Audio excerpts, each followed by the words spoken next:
Assalamualaikum warahmatullahi wabarakatuh.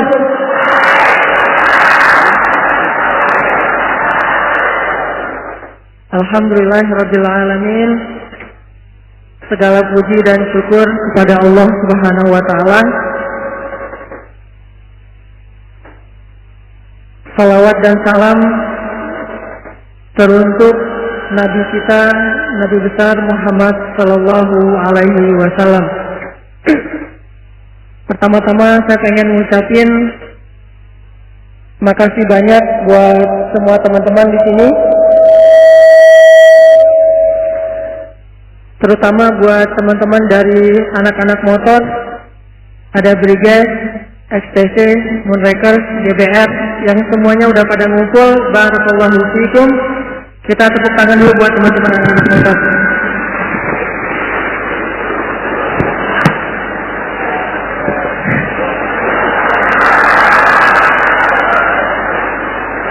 Oh beda ya? Sorry. Terus juga buat anak-anak dari semua komunitas, dari sekolah, dari kampus, anak-anak main yang biasanya main di alun-alun, anak-anak BMX. Mudah-mudahan semua langkah teman-teman ke sini diridhoi oleh Allah Subhanahu wa taala. Teman-teman yang dirahmati Allah Subhanahu wa taala, kita mungkin pernah dengar cerita suatu hari Nabi lagi boncengan sama seorang anak kecil. Lagi naik motor, merek motornya tuh kuda. Jadi lagi naik motor berdua sama seorang anak kecil. Kalau nggak salah anak kecil itu masih SD lah usianya. Nabi jalan berdua, terus Nabi bilang kepada anak kecil ini, "Ya gulam, wahai anak atau wahai anakku. Ya gulam, ihfazillah yahfazka. Wahai anakku, jagalah Allah, Allah akan jaga kamu. Ihfazillah tajidhu tujahak. Jagalah Allah, maka Allah akan menyertaimu. Wa'lam anna an-nas law ijtama'u ala ayyadurruk la yadurruka illa bima kataballahu 'alaik." Ketahuilah, manusia itu kalau berkumpul pengen nyusahin kamu, mereka nggak bisa nyusahin kamu kecuali dengan seizin Allah atas kamu. Dan kalau semua manusia berkumpul pengen menolong kamu, mereka nggak akan bisa nolongin kamu kecuali dengan seizin Allah bagimu. Rufi'atil aqlam wa jiffatis suhuf. Pena telah diangkat dan kertas telah mengering. Ini adalah nasihat obrolan yang disampaikan Nabi ketika lagi boncengan sama seorang anak kecil. Yang kelak, anak kecil itu akan jadi salah satu di antara ulama paling fenomenal dalam sejarah Islam. Siapa nama anak kecil ini? Ibnu Abbas. Nama anak kecil ini Abdullah bin Abbas. Yang digelar dengan nama, jadi nama kerennya tuh Ibnu Abbas aka Hibrul Ummah. Jadi kalau nyari akun sosmednya bukan Ibnu Abbas, akun sosmednya itu Hibrul Ummah, @Hibrul Ummah. Followersnya udah banyak tuh. Coba cari, googling atau YouTube, cari Abdullah Ibnu Abbas. Nabi ketika lagi boncengan sama Abdullah Ibnu Abbas, Nabi ngasih nasihat bukan, "Nak, banyak baca buku ya," bukan. "Nak, misalnya jangan sakitin orang tua ya," bukan. "Nak, rajin kerja ya biar kamu sukses," bukan.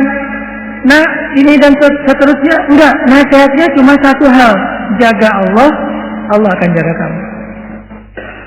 Jadi bisa dibilang Nabi itu nggak ngasih nasihat panjang, nasihatnya itu sedikit, pendek tuh, singkat.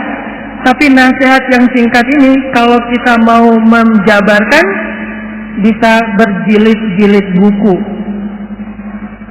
Nasihat yang merangkum semua kebaikan. Kita pengen apa aja, ini intinya nih. Pengen sekolahnya berprestasi, ini intinya. Pengen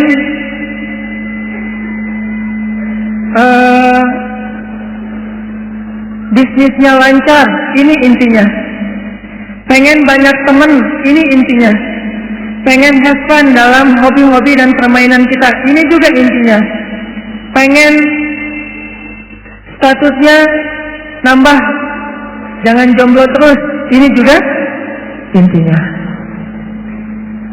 Ustaz, ada yang datang misalnya, saya pengen dapat nilai bagus, apa ya nasihat buat saya? Kata Nabi, jaga Allah, Allah akan jaga kamu. Ustaz, saya agak-agak khawatir nih tinggal di kos-kosan sendiri, gimana ya? Jaga Allah, Allah akan jaga kamu. Ustaz, gimana ya cara menghadapi teman yang kayaknya baper banget? Jaga Allah, Allah akan jaga kamu. Ustaz, gimana caranya biar nggak ditolak? Karena saya udah sering ditolak, belum pernah diputusin. Ya gimana diputusin ya? Diterima juga belum. Itu saya banget tuh. Saya alhamdulillah belum pernah diputusin, kecuali sekali doang. Karena diterima juga enggak, kayak Julaibib. Gimana caranya? Jaga Allah, Allah akan jaga kamu. Jaga perasaan Allah, Allah akan jaga perasaan kita. Jaga kedekatan dengan Allah, Allah akan jaga kedekatan dengan kita. Jaga hak Allah, Allah akan jaga hak kita. Jaga panggilan Allah, Allah akan jaga panggilan kita. Ihfazillah yahfazka. Jaga Allah, Allah akan jaga kamu. Dan inilah kunci kebahagiaan dalam hidup kita, teman-teman. Inilah kunci sukses dalam semua masalah kita. Inilah kunci pertolongan dalam semua kesusahan kita. Jaga Allah, Allah akan jaga kita. Itu aja kalimat ininya. Kalau perlu jadi status, jadi hashtag, jaga Allah jaga kita. Nggak ada cerita kita dikecewain sama Allah, padahal kita udah habis-habisan, itu nggak ada. Kalau ke manusia sering kayak gitu. Kita udah berkorban segala macam, ternyata dia cuma ngelihat kita sebagai sahabat, atau paling dekat juga adik kakak. Kan berat ya. Kita udah kegeeran nih, udah habis-habisan, udah pokoknya udah sacrifice habis-habisan, udah give effortnya keluar biasa banget. Berharap suatu saat hatinya terbuka buat kita. Pas ditembak, jadi gimana nih? Apanya gimana? Kan kita udah lama jalan berdua, jalan bareng nih, udah lama nih, padahal baru sebulan. Kenapa berasa lama? Karena udah habis-habisan kan? Berasa kayak udah seluruh hidup kita tuh udah kita korbanin buat dia. Kan kita udah lama jalan bareng. Kira-kira gimana? Kamu mau serius atau enggak? Serius dong, kata dia. Kita udah, wah Masya Allah serius. Maksudnya mau nikah, kita jadi adik kakak aja ya. Seriusnya ternyata serius jadi adik kakak, jadi sobatan doang. Coba, kecewa nggak sih sama orang kayak gitu? Langsung unfollow, langsung di-block ya. Langsung list group kalau dalam satu grup. Itu ke manusia bisa banget tuh kayak gitu. Kita udah bantu dia, kita udah nolongin dia, kita udah temenin dia. Ujung-ujungnya pas pulang misalnya nih, kita temenin dia jalan, kita temenin dia belanja. Ujung-ujungnya pas makan bayar sendiri, pulang bayar angkot bayar sendiri kan ya. Itulah manusia. Tapi kalau ke Allah tuh nggak kayak gitu. Ihfazillah yahfazka, itu janji Allah. Maksudnya kamu kalau baik-baikan sama Allah, sama aku nih kata Allah, aku pasti lebih baik lagi sama kamu. Nggak mungkin sebaliknya. Nggak ada cerita Allah ngecewain hambanya tuh nggak ada. Ah rugi saya udah sholat, ternyata hasilnya gini doang. Ah rugi saya udah jujur, ternyata gini doang. rugi saya udah jadi berusaha dekat sama Allah, berdoa sama Allah dan seterusnya, rugi udah tahajud. Nggak ada. Satu-satunya berbuat baik yang nggak mungkin dibalas dengan keburukan, cuman berbuat baik dalam hal mendekat kepada Allah Subhanahu wa Ta'ala. Kalau berbuat baik kepada manusia dibalas yang buruk, itu mungkin banget. Bukan karena dia jahat, tapi karena dia manusia. Dia punya banyak kekurangan dan keterbatasan. Sedangkan ke Allah nggak bakalan. Yang ada, kita berbuat baik kepada Allah sekali, Allah berbuat baik kepada kita 10 kali. Itu paling minimal, nggak pernah kurang dari 10 kali. Kita jalan mendekat ke Allah, misalnya sejengkal, Allah mendekat kepada kita berapa? Sehasta. Kita mendekat kepada Allah sehasta, Allah mendekat kepada kita sedepak. Kita jalan kepada Allah dengan cara mendekat ke Allah dengan cara berjalan, Allah mendekat kepada kita dalam keadaan berlari. Itu yang terjadi. Ibaratnya kita telepon Allah sekali, Allah telepon kita 10 kali. Nggak ada cerita kita ngejapri Allah terus diantepin contreng 2 tapi masih abu, nggak kebaca. Itu nggak ada. Sebel nggak sih? Bergetan nggak sih kalau kita ngejapri teman kita, teman dalam tanda petik sih, teman spesial, kita ngejapri dia nih, padahal dia udah lasinnya tuh berkali-kali tuh. Bahkan bukan cuma lasin, dia lagi online, kita pantengin gitu, oh lagi online, mudah-mudahan kebaca nih WA saya. Online-nya lama, berarti dia lagi chat sama yang lain. Pas sudah online lama, tiba-tiba lasin, berarti dia udah offline lagi, tapi WA kita belum kebaca. Itu biasa banget tuh orang kayak gitu. Kita posting sesuatu, terus kita tag ke dia, kita mention ke dia, kita periksa likersnya satu-satu ya, karena likersnya nggak banyak sih. Kita periksa nih, oh ada 10 like, ternyata dia nggak ada di situ. Berat banget kan? Begitu dia posting, kita jadi first liker.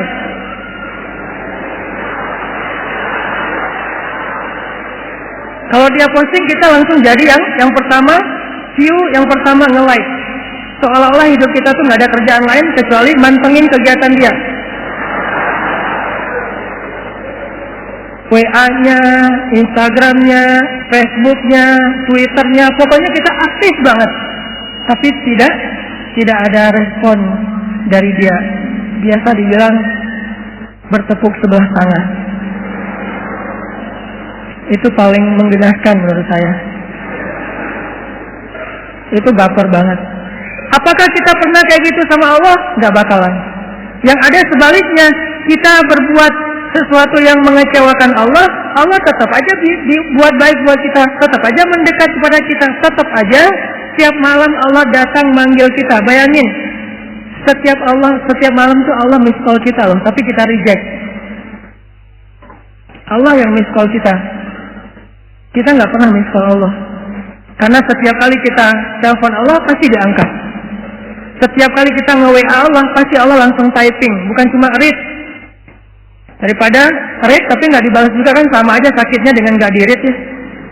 Ini begitu read, biru langsung typing, langsung dibalas sama Allah. Wa idza sa'alaka 'ibadi 'anni fa inni qarib. Kalau hambaku bertanya kepadamu tentang aku, maka katakanlah sesungguhnya aku sangat dekat. Arti sangat dekat, nggak ada cerita sinyalnya lost sinyal, nggak ada cerita lagi offline, jadi cuma centang satu, nggak ada cerita lagi sibuk sehingga pas kita telepon dialihkan ke voice call misalnya atau voice message. Ketika kita hubungi Allah, Allah nge-reject, itu nggak ada. Ini qarib, ditambah lagi ujibu da'watad da'i idza da'an. Aku pasti akan menjawab japri-japrian dari hambaku kalau mereka menjapri aku. Aku juga bakalan angkat telepon dari hambaku kalau mereka telepon aku. Nggak ada cerita aku akan mereject. Nggak ada. Ujibu dalam bahasa sosial media, Allah pasti akan membalas japrian kita. Ujibu dalam bahasa telepon, Allah pasti akan angkat telepon kita. Mustahil Allah nggak ngangkat telepon kita. Kenapa ya telepon saya ditolak aja sama Allah? Kayaknya Allah lagi sibuk sama hambanya yang lain. Memang Allah sibuk, tapi Allah tidak pernah kewalahan. Kulla yaumin huwa fi sya'n. Setiap hari Allah sibuk, tetapi Allah tidak pernah kewalahan. La ta'khudhuhu sinatun wa la naum. Allah tidak pernah lelah, tidak pernah mengantuk, tidak pernah tidur. Walaupun kulla yaumin huwa fi sya'n. Setiap hari Allah sibuk. Yang terjadi justru teman-teman, Allah nelpon kita, Allah manggil kita, Allah nge-miss call kita, tapi kita yang mereject. Dan hebatnya Allah nggak pernah pundung loh. Direject lagi, Allah nggak pernah, udah malas juga nelpon dia, direject terus, nggak pernah kayak gitu.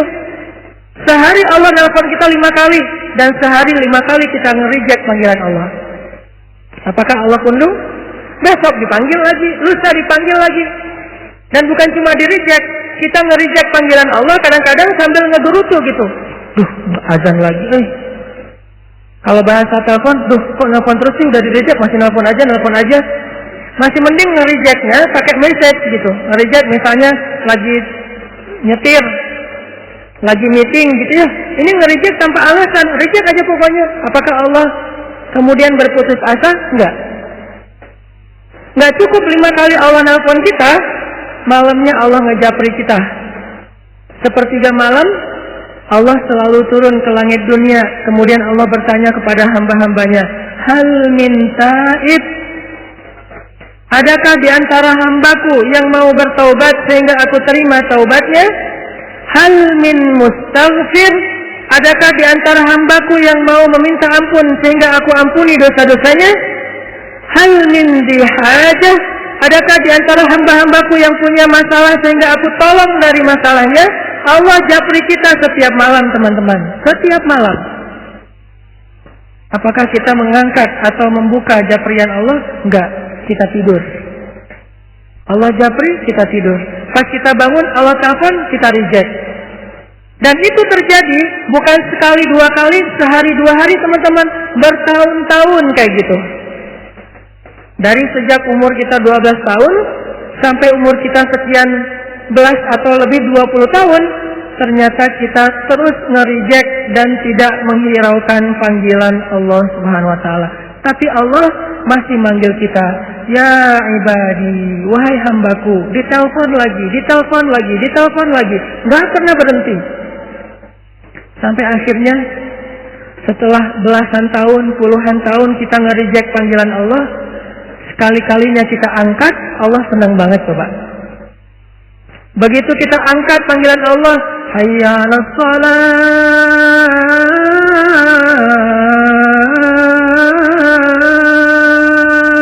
kita berwudu nih, kita datang ke masjid.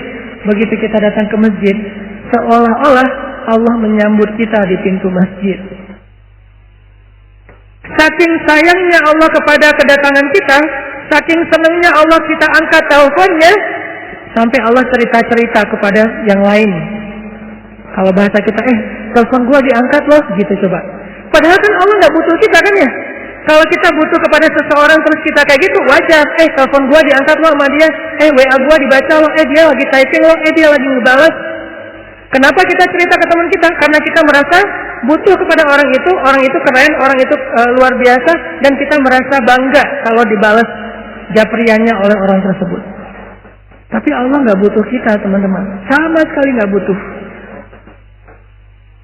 Seandainya semua makhluk berkumpul lalu taat beribadah kepada Allah Subhanahu wa taala, semua itu tidak menambah kebesaran Allah walaupun setetes air dari ujung jarum yang dicelupkan ke dalam laut, nggak nambah sama sekali. Karena Allah tidak akan bertambah kehebatannya gara-gara ketaatan kita, nggak bertambah. Artinya ketaatan kita tuh nggak ngaruh, kayak kita naruh garam di dalam laut, nggak makin asin. Kita naruh gula di dalam laut, nggak berubah menjadi manis, nggak ngaruh sama sekali. Jadi Allah nggak butuh kita. Atau sebaliknya, semua manusia dan jin berkumpul, terus serentak bikin dosa di hadapan Allah, itu juga tidak akan mengurangi kebesaran Allah walaupun sebesar setetes air dari ujung jarum yang dicelupkan ke dalam laut. Nggak ngurangin sama sekali. Allah itu ghaniyun 'anil alamin, nggak butuh kepada hambanya, nggak butuh sama sekali. Tapi kenapa ekspresi Allah itu kayak orang butuh banget? Disitulah rahmatnya Allah Subhanahu Wa Taala. Saking Allah penyayang sama kita, ekspresi Allah seolah-olah kayak orang butuh. Coba, saking sayangnya. Mana ekspresi Allah? Tuh hadis-hadis tentang gimana Allah rindu kepada orang yang bertaubat, Allah cinta kepada orang yang minta ampun, Allah menyambut kedatangan orang yang kembali seperti keluarga yang menyambut keluarganya yang datang dari perjalanan yang sangat jauh.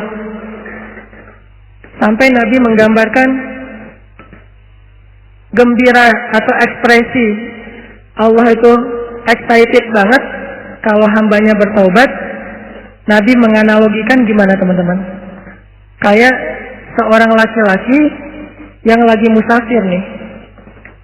Dia naik onta di tengah padang pasir. Di ontanya itu dia taruh bekal, ada makanan, ada air, ada segala macam, ada baju hangat. Naik onta nih, jalan ke tengah padang pasir. Di tengah padang pasir lagi istirahat, gak sengaja ketiduran, ontanya hilang. Pergi aja tuh onta. Begitu dia sadar, dia udah gak memiliki kendaraan lagi. Ontanya udah pergi, terus bekal-bekalnya dibawa sama onta. Tinggallah dia sebatang kara di tengah padang pasir, gak tahu harus kemana. Dia lari kayak Siti Hajar, mondar-mandir nyari, ontanya nggak nemu, sampai akhirnya dia kelelahan. Ketika dia udah kelelahan, seharian mengejar-ngejar onta dan udah dehidrasi, kehabisan cairan, akhirnya dia pun tertidur. Tertidur antara tidur atau pingsan gitu karena saking lelahnya dan dehidrasi. Begitu dia sadar, dia melihat ontanya ada di sebelahnya tiba-tiba. Dan ketika dia ngelihat ontanya ada di sebelahnya dengan bekalnya yang masih utuh, akhirnya saking bahagianya orang tersebut dia pun berteriak mengatakan, Allah, anta abdi wa ana rabbuk. Ya Allah, engkaulah hambaku dan aku Tuhanmu. Saking senangnya orang ini sampai dia ngomongnya kebalik, ya Allah, engkaulah hambaku dan akulah Tuhanmu. Pengennya ya Allah, engkaulah Tuhanku, akulah hambamu. Tapi jadi kebalik. Saking senangnya, kata Nabi, sesungguhnya Allah lebih senang lagi daripada orang itu terhadap hamba-hambanya yang datang kembali kepada Allah Subhanahu Wa Taala setelah sekian lama pergi menjauh dari Allah. Kenapa ekspresi Allah gitu-gitu banget coba? Karena Allah sayang sama kita. Saya menerjemahkannya dengan ekspresi. Memangnya Allah punya ekspresi? Itu hadisnya banyak. Allah tersenyum dengan istighfar hambanya. Memangnya Allah tersenyum? Ya, cuman laisa kamitslihi syai'. Jangan membayangkan senyumnya Allah itu kayak kita, tapi Allah tersenyum. Jelas hadisnya. Hadis bab apa? Bab dalam doa syafaat. Makanya kalau kita baca hadis itu jangan cuma satu angle, lihat angle-angle yang lain. Banyak banget hadis. Yang dihafal Imam Bukhari aja ada 300.000 hadis. Dan yang kita baca dari dulu hadisnya innamal a'malu binniyat. Padahal jumlah hadis itu yang dihafal Imam Bukhari aja ada 300.000 hadis. Yang dihafal oleh Imam Ahmad 1 juta hadis. Ahmad bin Hanbal menghafal 1 juta hadis. Beda-beda tipis lah sama kita ya. Kita hafalnya 1 hadis. Imam Ahmad 1 juta. Beda 0 doang. Ternyata ada juga hadis tentang Allah tersenyum. Cuman babnya di dalam kitab hadis itu bab doa dalam perjalanan. Tapi redaksinya Allah tersenyum. Gimana ceritanya? Ali itu pernah lagi naik mobil. Mereknya Onta.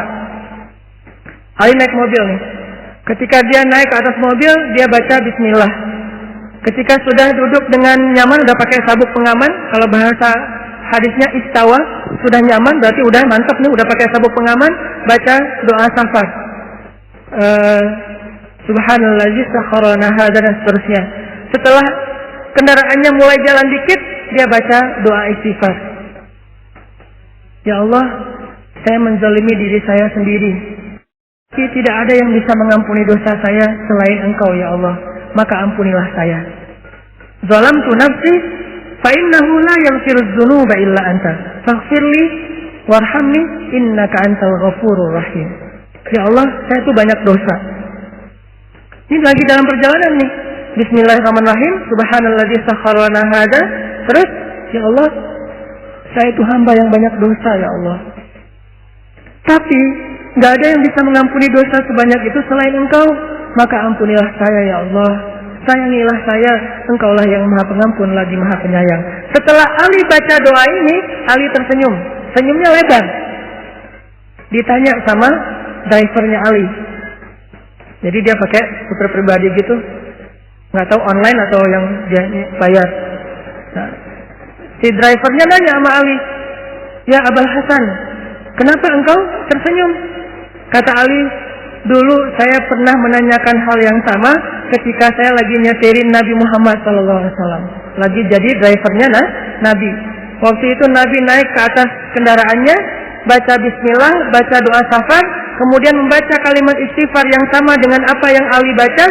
Setelah itu Nabi tersenyum. Saya pun bertanya, ya Rasulullah, kenapa Rasul tersenyum? Maka Nabi menjawab, aku tersenyum karena Allah tersenyum. Kenapa Allah tersenyum? Allah sayang, cinta, senang, excited banget dengan istighfar hambanya. Itu yang terjadi. Kita sering nge-reject Allah, kita sering ngelewatin WA atau japrian Allah, yang lain kita baca, yang Allah nggak dibaca. Buku yang lain khatam, komik khatam, buku khatam, sosmed kita baca semua postingan-postingan yang udah muncul, bahkan yang lagi ngehit, yang lagi jadi trending topik apa, kita khatam terus. Tapi Al-Quran nggak pernah khatam. Bahkan kalau kita sholat, ayatnya itu aja langganan banget, Al-Fatihah, Al-Ikhlas, Al-Fatihah, Al-Ikhlas. Surat-surat lain jarang dibaca. Apakah Allah marah sama kita? Enggak. Allah justru menunggu terus sampai kita datang. Yang terjadi teman-teman, Allah nggak pernah nge-reject panggilan kita, kita yang nge-reject panggilan Allah Subhanahu Wa Taala. Hayya 'alas shalah. Kita sibuk kerja. Hayya 'alas shalah.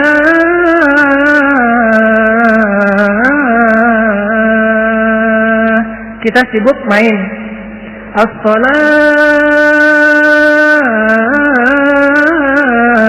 khairum minan naum.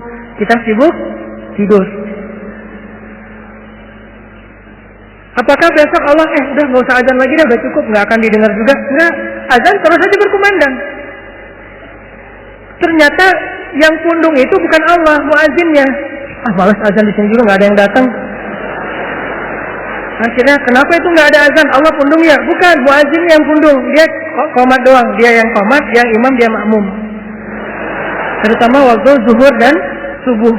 Ini yang paling sepi nih, zuhur sama subuh. Zuhur alasannya sibuk kerja, subuh sibuk istirahat. Kalau waktu yang paling favorit itu maghrib lah ya.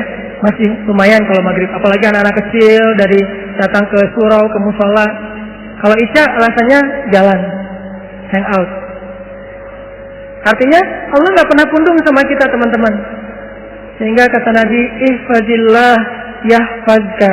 Jagalah Allah, Allah pasti jaga kamu. Nggak mungkin nggak dijaga. Pertanyaannya adalah gimana cara kita menjaga Allah supaya Allah menjaga kita. Seperti apa bentuk nanti kita ngejaga Allah, dan seperti apa juga bentuk Allah menjaga kita. Pertama, yang dimaksud dengan menjaga Allah itu teman-teman, tetap husnuzon sama Allah. Itu yang pertama. Maksud menjaga Allah, jangan buruk sangka kepada Allah. Kenapa? Karena kata Allah dalam hadis qudsi, ana inda dhanni 'abdi bi. Aku tuh tergantung gimana kalian mikirin tentang aku. Kalau bahasa resminya, aku tuh tergantung prasangka hambaku kepadaku. Kalau dia ingat aku ingat dia. Kalau dia nyebut nama aku, nge-mention aku mention dia lebih banyak lagi.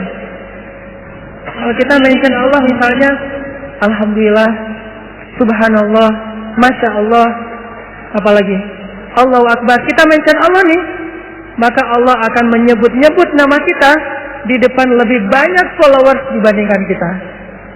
Siapa followers Allah? Para malaikat yang terus mengitari, mentawafi arasy Allah Subhanahu wa taala.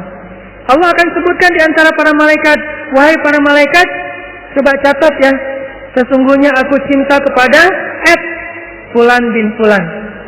Nama kita di-mention sama Allah. Dan malaikat langsung ngeklik tuh, kepo gitu kan, nih Instagramnya isinya apa sih nih orang? Langsung dicari sama malaikat. Tiba-tiba malaikat juga following. Coba lihat nanti di statistiknya, setelah Allah nge-mention kita, itu follower kita nambahnya banyak loh. Siapa follower kita? Malaikat dan hamba-hamba Allah. Kita aja yang gak bisa ngelihat, tapi itu terjadi. Malaikat nge-follow. Terus malaikat berkata, wahai penduduk bumi dan langit, sesungguhnya Allah mencintai si Fulan, dan kami pun mencintainya, maka cintailah dia, sehingga semua makhluk Allah mendoakan dia dalam setiap doa-doa mereka. Didoain sama orang tua kita aja udah ajaib nih. Didoain sama kiai aja udah ajaib, apalagi didoain oleh seluruh makhluk, termasuk ikan di laut ngedoain kita. Kita pikir ikan itu cuma berenang. Ikan itu selain berenang kerjaannya bertasbih kepada Allah. Cuman tasbih mereka nggak kayak kita. Kalau tasbih kita kan subhanallah. Salat kita kan ruku dan sujud. Salat dan tasbih mereka kita tidak mengerti, tetapi mereka melakukannya setiap hari. Malah nggak pernah masbuk. Nggak ada cerita ikan masbuk dalam salat tuh nggak ada. Kalau kita sering masbuk, kayak gitu aja doa kita masih diijabah.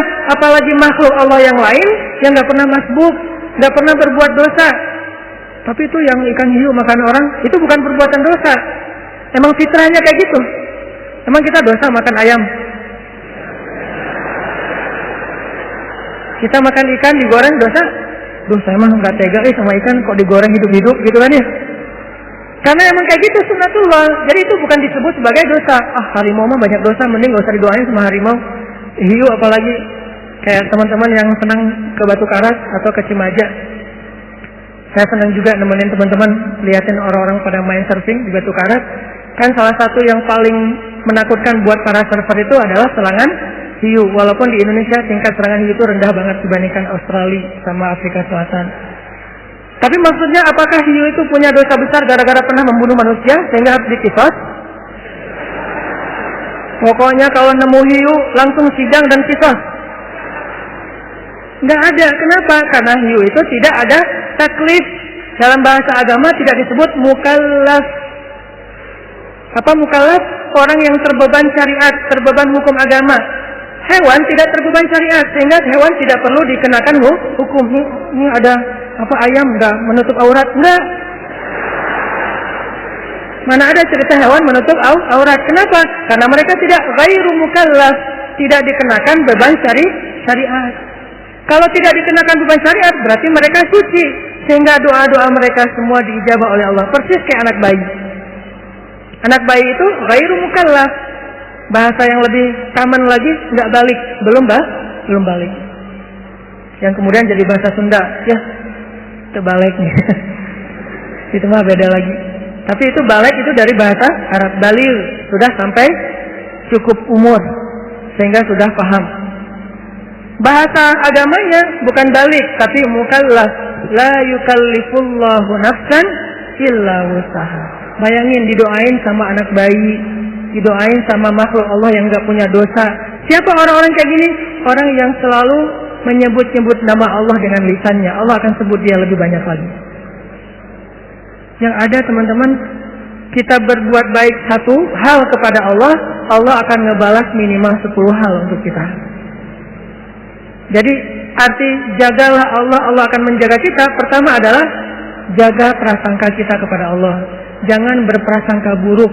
Karena kalau kita berprasangka buruk kepada Allah, berarti kita telah berprasangka buruk untuk diri kita sendiri. Kalau kita berprasangka baik kepada Allah, berarti kita berprasangka baik untuk diri kita sendiri. Contoh, Umar itu pernah ketemu seorang laki-laki, sayang banget sama anak laki-lakinya. Dia punya anak laki-laki satu-satunya, dia sayang banget. sampai nggak wajar, sayangnya tuh luar biasa. Terus Umar nanya, Pak, ada cerita apa? Kok Bapak kayaknya spesial banget memperlakukan anak laki-laki Bapak? Memang ada cerita apa? Ada kisah apa? Bapak ini cerita, ya Amirul Mukminin, anak laki-laki saya ini selalu mengingatkan saya tentang kebesaran Allah. Gimana ceritanya? Kata dia, dulu ketika istri saya hamil, anak laki-laki saya ini masih dalam kandungan, saya dapat panggilan untuk wajib militer, berperang untuk mempertahankan negara. Kayak kita dulu melawan penjajah Belanda, Portugis, Jepang. Saya dapat panggilan wajib militer, jihad kalau bahasa Indonesia, bahasa Arabnya. Saya dapat panggilan jihad. Cuman saya galau. Kalau saya pergi berjihad, saya harus meninggalkan istri saya dalam keadaan hamil tua dan tidak punya keluarga yang akan merawatnya. Tapi kalau saya jaga istri saya, berarti saya menolak panggilan negara untuk menjaga keutuhan negara saya. Itu kewajiban, wamil. Lalu saya minta pendapat istri saya, Mah, Papa berangkat ya? Istrinya ngeluh, Pak, kan Papa selama ini gak pernah absen dalam jihad, gak pernah absen dalam wamil. Setiap panggilan untuk membela negara, Papa pasti datang. Mulai dari pramuka sampai perang beneran, selalu datang tuh. Kali ini kan Mama lagi hamil tua, sekali-kali minta izin kepada komandannya untuk jaga Mama. Mama gak punya siapa-siapa di rumah, keluarga kita gak punya. Mungkin merantau kali ya. Satu-satunya pekerjaan kita cuma jualan warung Padang misalnya. Gak lucu.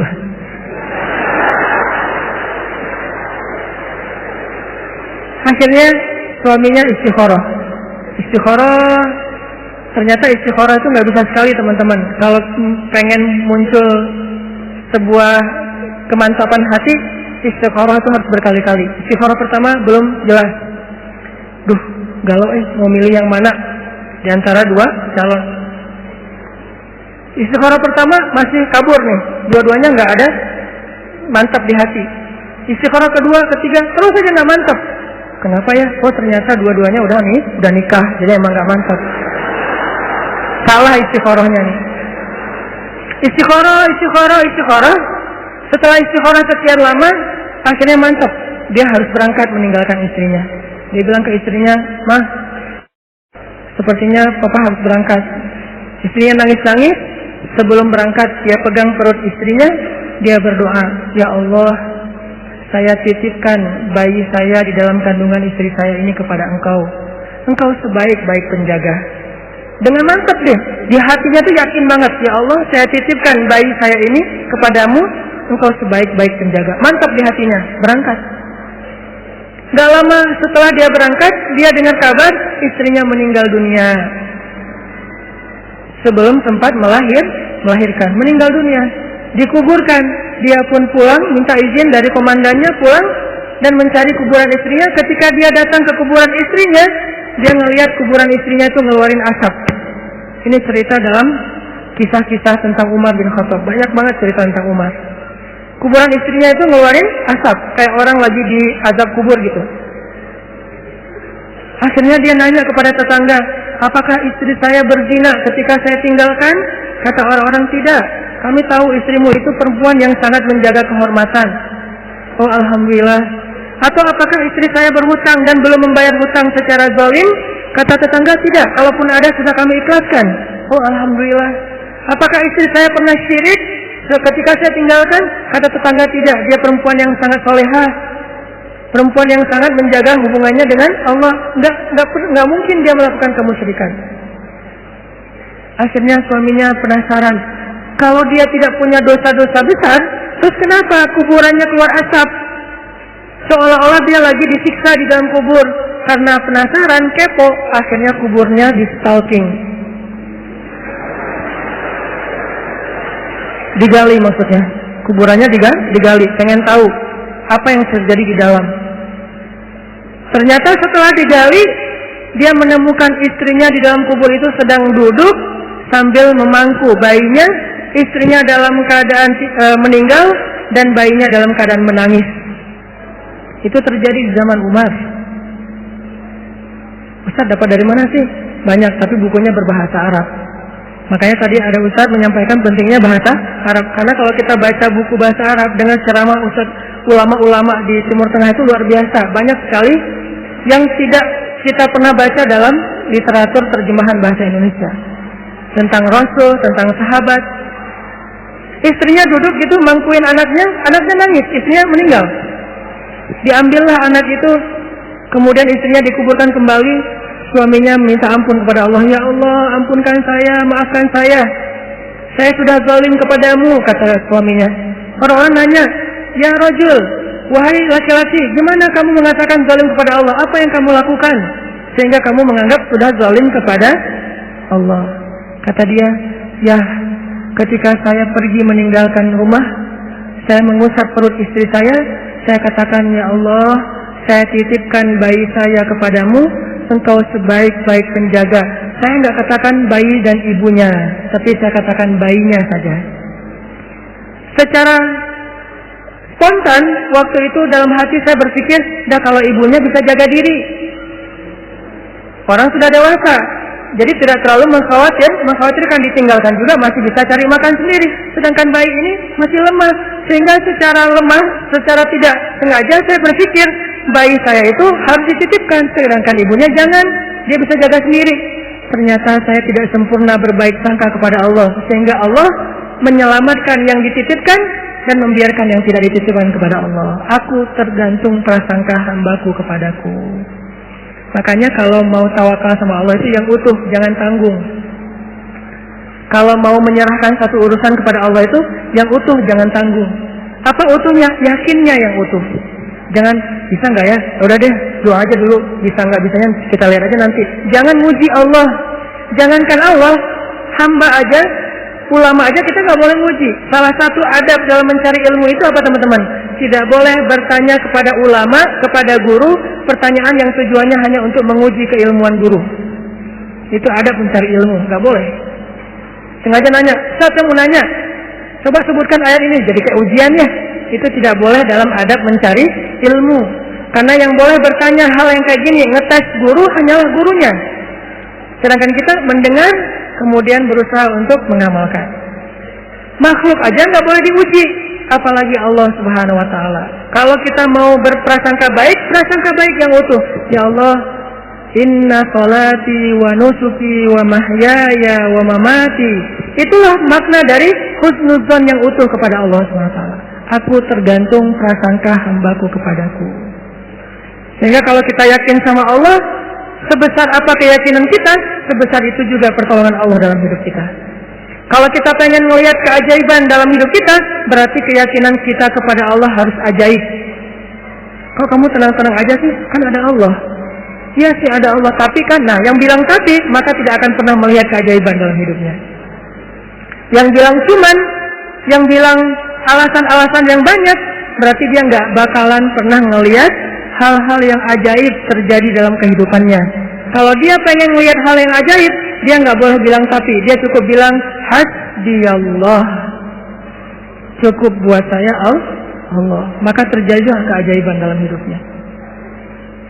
Kok nggak ada kejadian keajaiban dalam hidup dia? Padahal dia udah sering bilang hasbiyallah. Kita nggak tahu, dia tahu. Kita nggak ngerasa, dia yang ngerasa. Ada teman kita nih lagi diuji dengan ujian yang sangat berat, sakitnya parah, tapi lisannya selalu berzikir hasbiyallah, hasbiyallah, Allah syafi, wa idza maridtu fahuwa yashfin. Dia terus memuji Allah. Kita yang ngedengar bertanya, dia tuh udah sering berzikir loh, kok sakitnya belum sembuh-sembuh juga? Kayak gitu kan? Dia itu udah sering berzikir loh, kok hutangnya belum lunas-lunas juga? Dia itu udah sering berzikir loh, kok masih jomblo juga? Ada yang ngerasa kayak gitu? Karena kita nggak ngerasa apa yang dia rasa setelah berzikir. Ternyata kadang Allah menolong seseorang itu bukan dengan mencabut masalahnya. Yang lebih hebat lagi, Allah menolong seseorang dalam masalah dengan cara menguatkan hatinya dalam menghadapi masalah. Masalahnya nggak diangkat sama Allah, tapi hatinya dikuatkan. Sehingga dia tidak pernah mengeluh, nggak pernah berputus asa, nggak pernah menjadi orang yang lemah, kemudian pundung kepada Allah, enggak. berarti Allah sudah menolong hatinya. Dan buat dia, itu kadang lebih baik daripada kita yang hanya menonton dari luar. Kenapa dia masih bertahan? Kenapa dia masih kayak wajahnya kayak nggak kesakitan? Kenapa dia kayak nggak pernah ngeluh? Kalau kita jenguk dia ke rumah, dia nggak pernah ngeluh. Justru kita yang ngeluh. Justru kita yang malu karena merasa kita lebih banyak mengeluh daripada dia. Lihat aja saudara-saudara kita yang sedang diuji oleh Allah di Syam, di Suriah. Apakah Allah mencabut peperangan dari sana sehingga mereka tiba-tiba merdeka lagi seperti dulu tahun 2000-an? Enggak. Terus apakah Allah nggak nolong orang Suriah? Nolong banget. Gimana cara Allah menolong orang Suriah? Dikuatkan hati mereka. Mungkin kalau kita berada di posisi yang sama, dari dulu kita udah putus asa. Berat banget kan ujian di Suriah? Anak kecil yang harus jadi ayah dan ibu buat adiknya yang masih kecil. Padahal dia juga masih SD, tapi udah jadi orang tua buat adiknya. Anak kecil yang tangan dan kakinya putus karena tertimbun dengan reruntuhan bangunan, lalu harus diamputasi, harus dijahit lukanya tanpa ada obat bius. Apa yang dia baca dan menahan rasa sakit? Dia baca Al-Quran. Lagi dijahit nih, lukanya yang menganga, dijahit, nggak pakai obat bius. Biusnya apa? Membaca Al-Quran. Apakah kita bisa membius diri kita dengan membaca Al-Quran? Bisa. Bius total. Begitu baca Quran, ngantuk langsung ya. Kalau bius total belum bisa. Bius total ya? Duh, nggak bisa tidur. Terus ngapain? Dengerin Al-Quran, langsung tidur. Kalau sahabat Nabi dengar Al-Quran nggak bisa tidur. Kalau kita nggak bisa tidur, dengar Quran. Kebalikan dari sahabat Nabi. Umar tuh kalau lagi malam baca Quran pasti nggak bisa tidur. Kita kalau nggak bisa tidur pasti baca Quran langsung tidur. Kadang-kadang baca Qurannya baru Bismillah udah tidur. Apalagi di dalam sholat. Kalau imamnya bacanya panjang, itu obat bius banget tuh. Langsung pada tunduk kan ya. Begitu kita dengar bacaan Al-Quran. Apa yang membuat mereka kuat? Pertolongan Allah. Saat dijahit lukanya, mereka baca Bismillahirrahmanirrahim, Alif Lam Mim, sambil dijahit. Dzalikal kitabu la raiba fihi hudal lil muttaqin. Dijahit lagi dijahit. Dan bukan satu luka, ada beberapa luka di sekujur tubuhnya.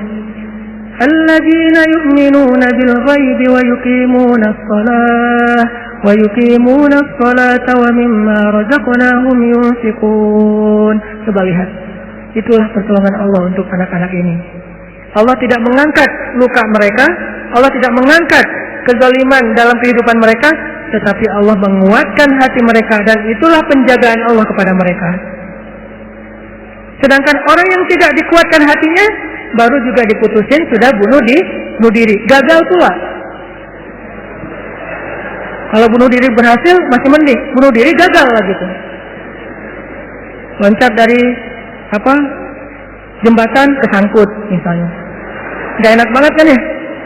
Ada dulu yang pengen bunuh diri karena ditolak sama ceweknya. Kebetulan di depan rumah ceweknya itu ada truk lagi berhenti. Terus dia balapan, sengaja nabrakin dirinya ke truk yang lagi berhenti, tepat di depan rumah ceweknya. Kenapa? Pengen nunjukin ke ceweknya, aku nggak bisa hidup tanpa kamu. Kenapa bisa kejadian kayak gini? Karena hatinya tidak dikuatkan. Kenapa ada orang yang berkali-kali diputusin, tetap aja datang lagi. Kuat banget tuh hatinya. Berkali-kali diputusin, datang lagi. Bukan datang ke yang lain, datang ke yang sama. Sampai orang yang putusinnya, yang putus asa memutuskan, akhirnya menerima. Nah, di sini berarti bukan soal layak dan tidak, soal siapa yang paling sabar ya. Kan kata Umar bin Khattab, rahasia kemenangan dalam satu pertarungan, ini yang ngomong jawaranya ya, Umar, bukan saya. Kalau saya mungkin bukan petarung, kalau Umar kan petarung. Dia ngomong apa? Rahasia kemenangan dalam satu pertarungan bukan teknik, bukan kekuatan fisik, tapi ketahanan, kesabaran. Siapa yang paling sabar, dia yang akan menang. Siapa yang paling sabar sampai ronde 10, maka dialah yang menang. Begitu juga dalam kehidupan, siapa yang paling kuat, dialah yang akan sukses, yang paling sabar. Ternyata kadang Allah menolong kita bukan dengan cara buat hidup kita nggak ada masalah. Justru kadang masalah itu kuliah buat kita. Masalah itu nyantri buat kita. Masalah itu kursus buat kita, biar kita mengerti kebaikan. Mengerti artinya menjadi orang yang tangguh. tapi Allah kuatkan hati kita sehingga kita berbaik sangka.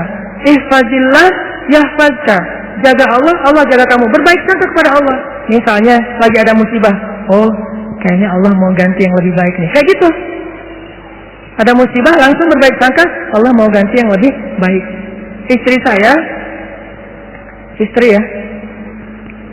saya tuh salah satunya dan beliau aktivis mengurus pasien-pasien kanker yang kurang mampu di Bandung. Jadi kita punya namanya Rumah Teduh, menampung ada sekitar 6 rumah, menampung lebih dari 70 pasien, termasuk ada yang dari Garut, dari Tasik, dari pelosok-pelosok, bahkan ada yang dari Garut bagian selatan yang kemarin sempat kita anterin, udah meninggal pakai ambulan. Dari Bandung ke rumahnya itu 12 jam. Karena pertama udah sampai di jalan raya harus digotong, nggak bisa naik mobil ke atas, ke bukit gitu. Gotongnya aja sejam. Kalau pakai motor nggak mungkin kan, bawa tandu kan, pakai motor nggak mungkin ya. Tapi kalau teman-teman anak-anak motor kayaknya bisa nih nge-trek ya, bawa. Kalau kita nggak bisa, akhirnya ditandu sejam naik ke atas tuh. Nah, kemarin ada kejadian di salah satu rumah teduh untuk nampung pasien-pasien yang kurang mampu bersama keluarga mereka. Ada satu pasien nyamar. Dia pura-pura sakit, terus tinggal di situ sehari. Tiba-tiba malam hari dia hilang. Semua HP keluarga pasien diambil, dibawa lari. Mencuri HP pasien kanker kurang mampu. Coba, kurang apa dosanya tuh? Mencuri HP, nyopet HP orang di mall masih mending, dosa lah. Tapi nggak dosa segede itu ya, nggak berlipat-lipat. Ini dosanya apa? Mencopet, mengambil HP pasien, keluarga pasien kanker kurang mampu. Yang HP itu satu-satunya alat untuk komunikasi, ngurus pengobatannya. Kita nelpon mereka juga di situ, nelpon dokter lewat HP itu, diambil sama dia. Hilang sekitar 5 HP, 5 pasien. Langsung kita coba snapgram di sosial media. Dalam hitungan jam Allah ganti HP yang lebih bagus, jumlahnya 2 kali lipat. Itu juga kita stop. Kalau enggak mungkin 10 kali lipat jumlahnya. Bisa jualan HP itu. Kita taruh instastory, kita butuh HP nih, ada 5 pasien kita yang kehilangan HP dalam satu musibah. Mudah-mudahan Allah ganti yang lebih baik. Ternyata langsung pada ngejapri, saya ganti. Bukan HP bekas, HP baru yang harganya mungkin lebih mahal berkali-kali lipat dari yang hilang. Dan jumlahnya berkali lipat dari yang hilang. Hilang 5, yang udah terkumpul dalam hitungan 1 jam 10. Itu langsung kita stop. Kalau nggak bisa 100 tuh. Lumayan kan, bisa buka lapak lagi tuh. Nah ternyata benar, kalau kita berprasangka baik ke Allah, akhirnya mereka pasti kasih HP yang baru. Bingung, Pak ini gimana cara memakainya nih? Karena HP yang mereka selama ini kan yang HP hitam putih yang agak gede yang bisa ngelemparin maling ya. Sekarang HP-nya slim, warna, bisa selfie. Mudah-mudahan sih nggak sibuk selfie ya. Nah alhamdulillah dikasih yang lebih baik. Coba berprasangka aja sama Allah. Dan itu mudah banget bagi Allah. Saya juga pernah hilang HP. Malam-malam mau ada acara tahajud bareng. Bangun tidur karena udah telat bangunnya. Acara tahajud jam 2, saya bangun di rumah jam 2. Kan telat banget tuh berangkat ke tempat masjidnya setengah jam paling cepat. Akhirnya karena panik, saya ambil HP, jatuh. Pas jatuhnya itu bagian layarnya langsung pecah, gak bisa lagi dipakai digit. Wah, HP saya hilang. Langsung doa, Allahumma ajurni fi musibati wa akhlif li khairan minha. Ya Allah, beri saya pahala dalam musibah saya, beri saya ganti yang lebih baik darinya. Waktu itu HP saya HP harga 2 juta. Paginya jam 10 pagi Allah ganti dengan Samsung Note 5 yang waktu itu harganya masih 10 juta. Coba. Langsung cash langsung dikasih sama Allah. Gimana caranya? Allah yang punya cara. Dan kita nggak harus tahu caranya karena ayatnya juga wa yarzuqhu min haitsu la yahtasib. Dari jalan yang Allah yang kalian tuh nggak pernah duga. Prasangka baik sama Allah. Ditolak, oh berarti akan diberikan yang lebih baik dari ini. Ditolak lagi, oh berarti lebih baik lagi. Cari lagi yang lebih baik, ditolak lagi. Makanya nyarinya yang terbaik. Begitu ditolak, Allah berarti akan menggantikan yang lebih baik dari dia. Itu ada cewek, Masya Allah, berhijab, hafal Al-Quran, juz 30. Lancar.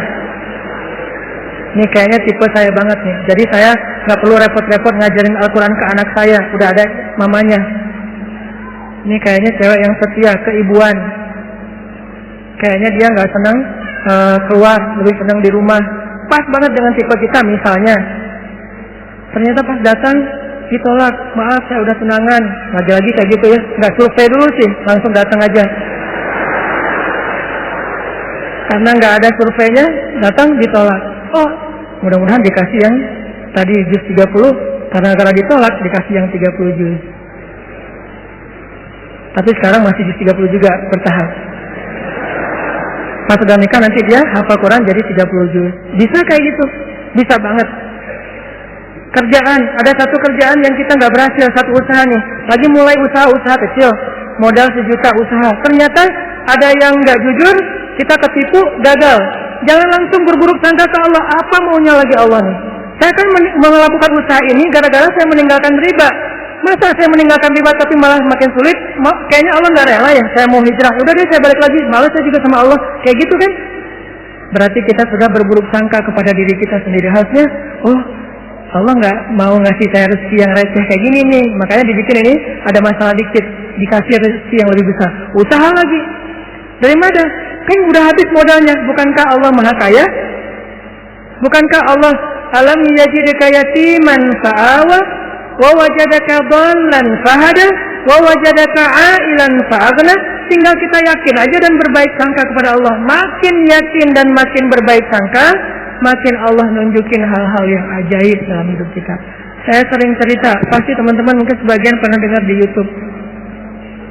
Gimana saya ngebuktiin kebesaran Allah dengan sedikit mengambil resiko gambling, yaitu berangkat ke luar negeri nggak punya modal sama sekali, nggak bawa duit 1 rupiah pun nggak bawa, berangkat ke luar negeri. Terus apa keyakinan saya baik sangka kepada Allahnya? Saya cuma berbaik sangka waktu itu Allah di Indonesia sama Allah di Mesir itu sama. Beda nggak Allah di Indonesia dengan di Mesir? Sama kan ya? Terus yang ngasih makan kita di Indonesia Allah, berarti yang ngasih makan kita di Mesir Allah juga. Ya udah, berarti nggak ada masalah. Orang yang ngasih makannya sama, kecuali yang ngasih makannya beda. Di Indonesia yang ngasih makan ayah, berarti di Mesir harus cari ayah mertua.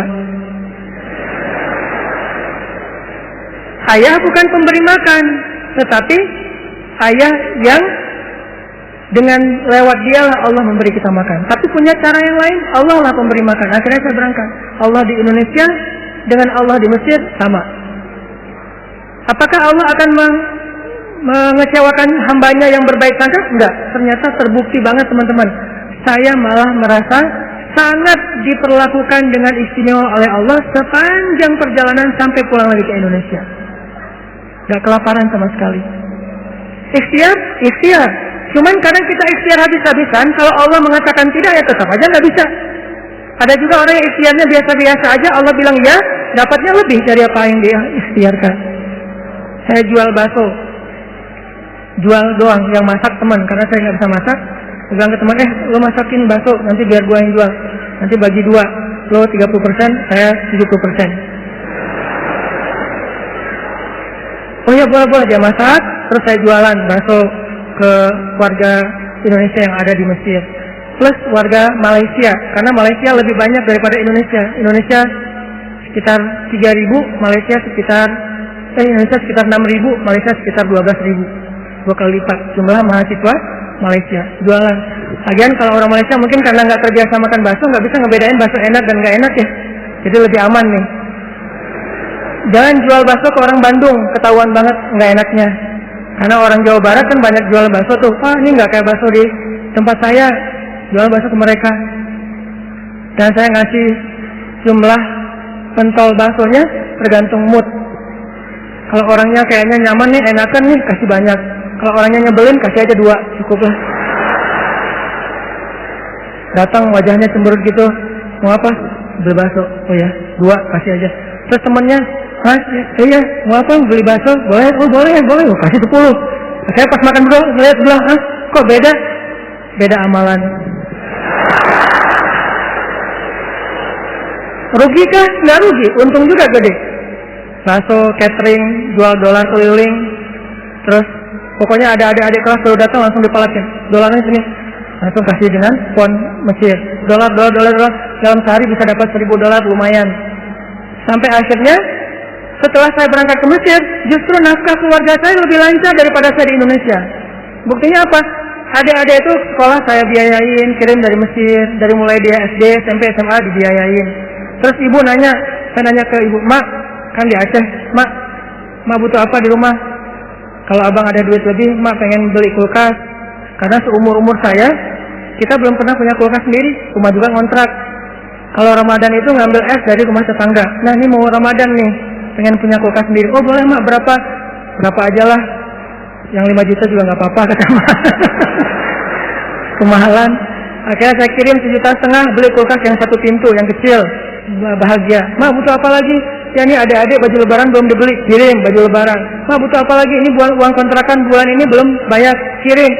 Ternyata benar kalau kita berbaik sangka ke Allah sekali, Allah akan ngebalasnya minimal 10 kali. Sampai menikah di sana, punya anak di sana, pulang ke Indonesia.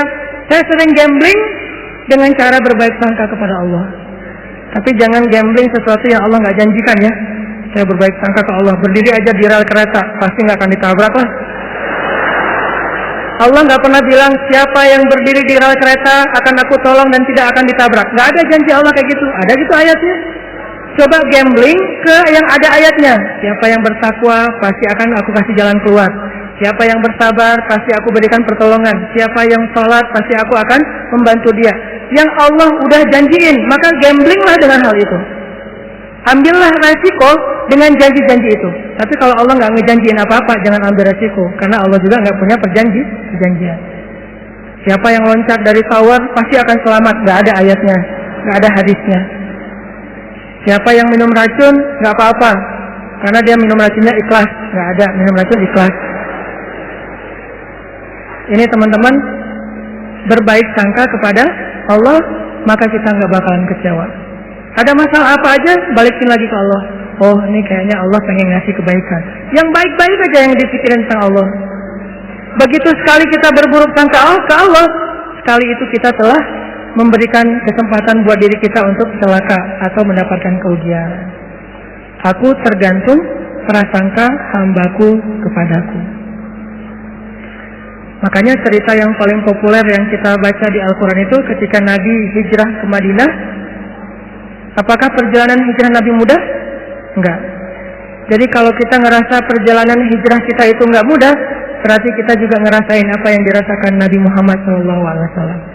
Bukan kita doang yang susah dalam hijrah, Nabi juga susah. Padahal Nabi lebih dekat ke Allah daripada kita. Yang mudah itu siapa? Umar. Itu hijrah yang paling mudah. Sebelum hijrah, posting dulu. Besok mau hijrah, hari ini posting. Captionnya apa? Wahai orang-orang Quraisy, ketahuilah bahwa saya besok bakalan hijrah. Siapa yang pengen istrinya jadi janda, anaknya jadi yatim, tunggu saya di balik bukit itu. Langsung share location, bukit yang mana. Umar tuh yang posting dulu. Gak ada yang berani nge-like coba. Sepi aja tuh postingan Umar yang paling sepi itu. Gak ada yang berani nge-like, gak ada yang berani komen. Diem aja, anteng. Besoknya Umar hijrah. Ada nggak yang berani nungguin Umar di luar kota? Nggak ada. Yang berani mencegat Umar? Nggak ada. Karena mencegat Umar sama aja dengan bunuh diri. Ada 2 orang yang nggak berani dicegat di Quraisy itu, Umar sama Hamzah. Sedangkan Rasul dan Abu Bakar orang yang dianggap lemah. Walaupun sebetulnya Nabi kuat, cuman nggak pernah bertarung, nggak pernah mukul orang sehingga nggak ditakuti. Kalau adu kekuatan pasti Nabi itu paling kuat, cuma kan nggak pernah mukulin orang, sehingga dianggap ini mah orang nggak menakutkan. Kalau Umar kan sering mukul orang, bukan sering, hobi itu. Sebelum hijrah, hobi mukul orang. Sama kayak Nabi Musa, hobi Noel orang, Noel aja mati. Lu apaan sih? Mati. Kan orang Kipti kan ditoel sama Nabi Musa, belum diapa-apain, baru sakol dikit lah, udah mati. Ini Umar. Paling gampang hijrah itu Umar. Sedangkan Nabi sendiri yang lebih soleh daripada Umar, susah hijrahnya. Harus sembunyi-sembunyi, harus diam-diam, harus ngambil arah yang berlawanan dari kota Madinah. Kota Madinah ke sebelah sini, Nabi malah perginya ke sebelah sini. Bukan mendekat, malah menjauh dari Madinah. Terus masuk ke dalam sebuah lubang, bukan goa, lubang kecil, namanya di atas Jabal Sur, sehingga disebut dengan Gua Sur. Sembunyi berdua sama Abu Bakar di situ nyumput. Ketahuan juga tuh takdir Allah. Kenapa Allah nggak buat orang-orang menjauh biar Abu Bakar dengan Rasulullah itu enak di dalam tempat itu, nggak ada yang ganggu. Sengaja Allah bikin skenarionya kayak gitu. Untuk apa? Untuk tunjukkan bahwa Allah Maha Kuasa. Buat orang yang beriman itu nggak ngaruh. Mau kayak gimana juga sulitnya nggak ngaruh. Yang penting Allah ridho. Itu aja yang penting. Yang penting Allah bersama kita. Cuma itu yang penting. Sehingga akhirnya ketika orang-orang berada tepat di mulut gua, itu jarak Nabi sama musuhnya itu cuma hitungan jengkal loh. Setengah lutut mereka, setengah kaki mereka itu udah kelihatan sama Nabi kayak gini nih. Tepat di depan Nabi. Sampai Abu Bakar berbisik ke Rasulullah, "Ya Rasulullah, kalau mereka ngelihat ke bawah, pasti mereka akan menemukan kita. Gimana nih? Abu Bakar yang khawatir. Abu Bakar yang takut. Bukan takut dan khawatir terhadap keselamatan dirinya, tapi khawatir terhadap keselamatan kekasihnya Rasulullah SAW. Saking sayangnya Abu Bakar kepada Rasul. "Ya Rasulullah, gimana nih? Apa kata Rasulullah? "Ya Abu Bakar." Lembut Nabi ngomongnya. "Ya Abu Bakar, ma zannuka bisnain? Allahu salisuhuma." "Ya Abu Bakar, kenapa kamu mikir kita berdua doang? Bukankah Allah yang ketiga?" Jadi kalau kita merasa sendiri, kenapa kita berpikir kita sendiri? Bukankah Allah yang kedua? Kalau kita merasa sedikit, kenapa kita berpikir sedikit? Bukankah Allah itu punya banyak pasukan yang diturunkan dalam perang Badar, perang Ahzab dan yang lainnya? Ma zannuka bisnain? Allahu salisuhuma. Kenapa kamu mikir cuma berdua, padahal Allah yang ketiga? La tahzan, innallaha ma'ana. Jangan khawatir ya Abu Bakar, Allah bersama kita. Setelah Rasulullah ngomong kayak gitu, apa yang terjadi? Apakah musuh kemudian menemukan mereka? Tidak. Gimana cara Allah memalingkan mereka? Allah palingkan hati dan pikiran musuh. Nggak kepikiran ngelihat ke bawah, nggak pengen juga ngelihat ke bawah. Ini cara Allah nih. Kalau ada berita bahwa di situ ada laba-laba, ada merpati bikin sarang, itu masih kontroversi di antara ulama. Ada ulama mengatakan itu benar, ada ulama mengatakan itu baik. Allahu a'lam. Tapi yang pasti Allah memalingkan mata, pikiran dan hati musuh dari melihat ke arah Rasul dan Abu Bakar. Itulah pertolongan Allah. Bukan ketemu terus tarung, musuh kalah. Gak usah serepot itu. Allah gak mau juga ngerepotin hambanya. Allah cuma pengen nunjukin kebesarannya aja. Dibuat musuh datang sampai sedekat mungkin, ukurannya cuma beberapa sentimeter, tapi dalam kedekatan yang luar biasa itu Allah tunjukin mereka tidak bisa ngapa-ngapain. Dipalingkan aja wajahnya. Ngelihat ke semua sisi dilihat, tapi ke bawah enggak. Kan nggak masuk akal kan? Kenapa bisa kayak gitu? Inilah kebesaran Allah. Padahal harusnya ngelihat ke semua sisi, termasuk lihat ke bawah, ada orang nggak di dalam lubang-lubang itu? Nggak kepikiran sama sekali. Apakah satu orang musuh? Ada puluhan musuh. Dan puluhan musuh itu tidak satu orang pun yang berpikir untuk ngelihat ke dalam lubang itu. Satu orang pun nggak berpikir. Begitulah cara Allah menolong kita. Allah bisa buat semua hati sayang kepada kita, sehingga Allah angkat derajat kita. Allah mengangkat derajat seseorang, merendahkan yang lain. Tiba-tiba semuanya jadi simpatik sama kita, respect sama kita. Mudah banget buat Allah. Dan kita melihat itu dalam banyak kejadian dalam kehidupan kita. Ada orang yang tiba-tiba muncul, ada orang yang tiba-tiba tenggelam, dan itu cara Allah. Ada yang orang tiba-tiba Allah buat dia terkenal, tiba-tiba orang dihindarkan dari semua orang, tinggal sendiri. Itu sangat mudah buat Allah. Makanya berbaik sangkalah kepada Allah dalam semua urusan. Sehingga ketika kita berbaik sangka kepada Allah, Allah akan memperlakukan kita seperti apa yang kita persangkakan. Jaga Allah, Allah jaga kita. Itu satu.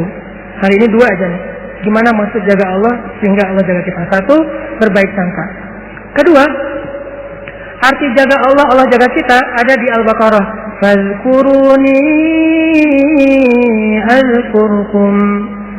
Ingatlah Allah ketika kita senang, nanti Allah ingat kita ketika kita susah. Itu ayatnya.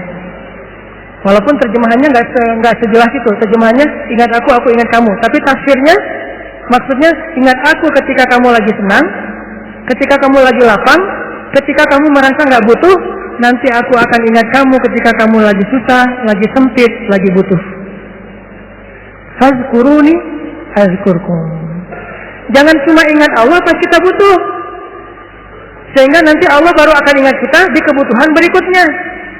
Karena Allah membalas perbuatan kita, bukan langsung waktu itu. Jadi kalau kita mau ditolong ketika susah, jadilah orang yang selalu mengingat Allah ketika kita senang. Lagi nggak ada masalah nih, tetap ingat Allah. Gimana ingat Allah ketika kita lagi senang? Bersyukur. Ketika dapat nikmat, alhamdulillah, ini nikmat dari Allah. Diingat, Allahnya tuh dimention terus, di-tag terus, sehingga ketika nanti kita kekurangan, Allah akan bilang, itu hambaku lagi kekurangan, aku bantu deh. Karena ketika aku kasih dia nikmat, dia ingat aku. Begitu dia punya masalah, aku akan ingat dia. Apa contohnya? Contohnya, ada seorang laki-laki, ini cerita Nabi nih, hadis, tapi hadisnya dalam bentuk cerita. Ada seorang laki-laki lagi musafir di zaman sebelum zaman Nabi, mungkin di zaman Nabi Isa atau zaman Nabi sebelumnya, tidak disebutkan. Yang jelas umat terdahulu, Bani Israel. Ada seorang laki-laki lagi jalan, di tengah jalan dia ngelihat ada segumpal awan yang bentuknya aneh. Awan ini awan yang sangat gelap, warnanya abu pekat, benar-benar mau hujan deras, tapi ukurannya nggak besar. Ukurannya seukuran satu petak sawah doang gitu. Dia perhatiin, ini awan kok aneh, yang lain cerah, tiba-tiba ada satu awan kayak gitu. Gak lama dia memperhatikan, terdengar suara dari langit berbicara kepada awan, dan dia dengar suara itu. Apa kata-kata dari langit? Ya ghamam, isqi mazra'ata fulan bin fulan. Wahai awan, turunkanlah hujanmu ke sawah fulan bin fulan. Fulan bin fulan ini disebutkan namanya. Wahai awan, turunkanlah airmu ke sawahnya fulan bin fulan.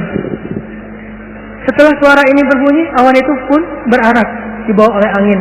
Berarak, laki-laki ini memperhatikan dan ngikutin. Kan tadi, dia penasaran kan? Dia kepoin, mau kemana nih awan? Ikutin tuh awan. Terus, setelah sekian lama dia ikutin, awan itu pun berhenti di atas sebuah petak sawah, di antara banyak petak sawah. Jadi ada persawahan, awan itu berhenti di salah satu petak sawah. Tiba-tiba turun hujan lokal. Cuman di petak sawah itu aja, yang lain tetap kering, yang itu basah. Ini di tengah musim kemarau, ada awan yang turun hujannya cuma di satu petak sawah. Diperhatiin, aneh juga nih hujan lokalnya. Sampai akhirnya awannya hilang, hujannya reda. Setelah itu muncul seorang laki-laki dari petani yang datang ke sawah itu berteriak, Allahu Akbar, Allahu Akbar, Alhamdulillah, Alhamdulillah. Kemudian laki-laki musafir ini pun mendekat. Dia tanya, Pak, ini sawah punya siapa? Kata laki-laki itu, punya saya, Alhamdulillah Allah kasih air. Terus laki-laki ini bertanya, Bapak namanya siapa? Dia sebutkan namanya seperti nama yang didengar tadi di langit. Berilah air ke dalam sawah fulan bin fulan. Nama saya fulan bin fulan. Masya Allah, ternyata orang inilah yang dimention dari langit tadi itu kepada awan. Terus musafir ini bertanya, Pak, dia cerita kejadiannya. Tadi saya melihat awan, mendengar suara dari langit, lalu awan itu menurunkan hujan hanya di petak sawah Bapak. Apa yang Bapak lakukan sehingga Allah mengistimewakan Bapak? Kenapa Allah memberikan air hanya ke sawah Bapak, sementara yang lain tetap gersang? Apa yang Bapak lakukan? Kata laki-laki ini, kalau saya habis panen, dapat nikmat nih, panen raya. Kalau saya lagi panen, saya selalu membagi harta saya menjadi 3 bagian. 1 bagian saya berikan kepada fakir miskin sebagai bentuk syukur, ingat Allah berarti. 1 bagian lagi saya berikan kepada keluarga saya sebagai kewajiban, nafkah. Dan 1 bagian lagi saya jadikan sebagai modal untuk membeli benih-benih berikutnya. Diputar lagi tuh uang. Ternyata Allah ridho dengan apa yang dia lakukan. Dialah orang yang ketika senang ingat Allah, nggak lupa sama Allah. Sehingga ketika dia susah, musim kemarau, musim kering, nggak ada hujan, Allah ingat dia. Begitulah Nabi berkisah tentang laki-laki ini, tentang bab syukur di dalam banyak cerita-cerita ulama. Berarti maksud dari menjaga Allah, Allah jaga kita adalah bersyukur kepada Allah. Ingat Allah ketika kita senang, ketika kita sehat. Nanti Allah juga akan ingat kita ketika kita susah, ketika kita sakit. Minimal ingatnya dalam bentuk Alhamdulillah, ini anugerah dari Allah, alhamdulillah ini karunia dari Allah. Jangan lupa. Sehingga kalau kita dapat nikmat, jangan bangga diri dulu, jangan besar kepala dulu, tapi mention Allah dulu. Alhamdulillah ini nikmat dari Allah. Sehingga nanti kalau kita butuh Allah, Allah akan ingat kita. Dan itu berlaku dalam semua masalah kehidupan kita. Satu cerita lagi, gimana Allah ingat hambanya yang ketika normal ingat Allah. Cerita yang populer tentang 3 orang yang terkurung di dalam gua. Gimana mereka bisa selamat? Lagi jalan, touring, tiba-tiba badai. Masuk ke dalam gua, berlindung. Karena badai, akhirnya terkurunglah di dalam gua. Lagi touring tuh. Bahkan mungkin motornya ketinggalan di luar. Karena tadi pas buru-buru ya masuk ke dalam gua, motornya ditaruh di luar, terus mereka longsor. Gimana 3 orang ini bisa selamat dari kurungan gua? Dengan berdoa, ya Allah, dulu saya kayak gini. 1, berbakti kepada ibu. 2, tidak menzalimi pekerja. Yang 3, meninggalkan zina gara-gara takut kepada Allah. Artinya dulu pernah berbuat baik ketika dalam keadaan normal, beramal soleh. Nanti ketika mereka susah, amal soleh mereka dulu itulah yang akan menjadi wasilah Allah menolong mereka. Jadi jangan beramal soleh, rajin sholat, rajin ke masjid, rajin tilawah pas lagi ada masalah doang. Justru pas lagi normal kayak gini nih, kelihatan ikhlasnya. Kalau lagi ada masalah kan ada maunya tuh, bukan ikhlasnya. Walaupun Allah menghargai, tetap itu kebaikan, nggak akan disia-siakan. Cuman mau lebih keren, jangan pas lagi ada masalah doang.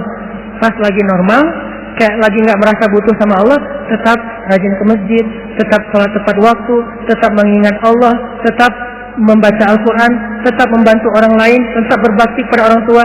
Sehingga kalau kita ingat Allah ketika kita lagi normal, lagi susah, lagi suka, lagi lapang, nanti Allah Subhanahu wa Ta'ala akan mengingat kita ketika kita lagi susah dan lagi sempit. Itulah yang terjadi dalam banyak kisah-kisah yang diceritakan oleh Nabi. Mudah-mudahan ini bisa jadi booster buat kita teman-teman. Kesimpulannya, satu-satunya berbuat baik atau habis-habisan yang gak bakalan dikecewain itu adalah habis-habisan kepada Allah. PDKT yang gak bakalan kecewa itu PDKT-nya kepada Allah. Telepon yang gak bakalan di-reject itu telepon Allah. Japri yang gak bakalan diantepin, japri ke Allah. Satu-satunya. Kalau yang lain bisa aja kita dicuekin. Kenapa? Mungkin dia sibuk, mungkin dia lupa, mungkin. Tapi kalau Allah, enggak. Kedua, maka dari itu coba kita jaga hubungan kita dengan Allah. Siapa yang menjaga Allah, Allah jaga dia. 1, arti menjaga Allah adalah berbaik sangka kepada Allah. Allah juga akan berbaik sangka kepada dia. 2, ingat Allah ketika kita senang, nanti Allah akan ingat kita ketika kita susah. 3, sebagai penutup, arti berbaik sangka kepada Allah, Allah berbaik sangka kepada jaga Allah, Allah jaga kita. Sedikit lagi ini penting. Ridholah dengan nikmat yang sedikit, maka Allah akan ridho dengan amal yang sedikit. Namanya amal kita banyak. Man radiya bil qalil, kata Nabi, radiyallahu bi qalilin min amali.